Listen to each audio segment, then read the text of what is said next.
ಮೇ 27, 2025 ಕೋಲಾರದ APMC market ನಲ್ಲಿ ಹೆಸರುವಾಸಿಯಾಗಿರುವಂತಹ KNN ಮಂಡಿ ಮಾಲೀಕರಾದ KN ಪ್ರಕಾಶ್ ಅವ್ರ ಜೊತೆ ಇವತ್ತು ನಾವಿದೀವಿ. ಅಣ್ಣ, ಇವತ್ತು ಯಾವ ಟೊಮೆಟೊ ಏನೇನ್ ರೇಟ್ ಹೋಗಿದೆ ಅಂತ ತಿಳಿಸ್ಕೊಡಿ ಅಣ್ಣ. ಜ್ಯೂಸ್ ಟೊಮೆಟೊ 20-25 ಆಗಿದೆ. ಸ್ವಲ್ಪ ಚೆನ್ನಾಗಿರೋದು 25ರಿಂದ 50-60 ಆಗಿದೆ. ಸ್ವಲ್ಪ ಮೀಡಿಯಂ ಆಗಿರೋದು 60 ರೂಪಾಯಿಂದ 100 ರೂಪಾಯಿ ಆಗಿದೆ. ವರಿ ಸಲ ಸೆಕೆಂಡ್ ಕ್ವಾಲಿಟಿ ಬಂದು 100 ರೂಪಾಯಿಂದ 150 ರೂಪಾಯಿ ಆಗಿದೆ. ಫೈನ್ ಕ್ವಾಲಿಟಿ ಬಂದು 150ರಿಂದ 250 ರೂಪಾಯಿ ನಾಟಿ ಆಗಿದೆ.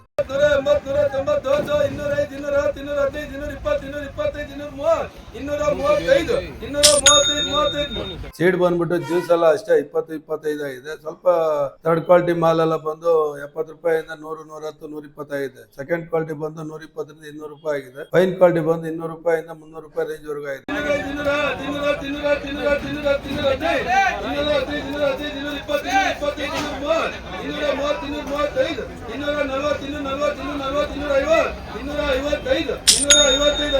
ಒಳ್ಳೆ ಶೈನಿಂಗ್ ಇರೋದು. ಸ್ವಲ್ಪ ಈ ಬೊಂಬೆ ಆಗಂತ ಮಾಲ್ ಎಲ್ಲ 300 ರೂಪಾಯಿ ರೇಂಜ್ ಆಗಿದೆ. ಪೊಸಿಷನ್ ಇನ್ನೂ ಸ್ವಲ್ಪ ಟೈಟ್ ಆಗ್ಬೋದು. ಸ್ವಲ್ಪ ನೀಟಾಗಿ ಮೇಂಟೈನ್ ಮಾಡ್ಕೊಳ್ಳಿ ಅಂತ ರೈತರಿಗೆ ಮಾಹಿತಿ ಕೊಡ್ತೀವಿ.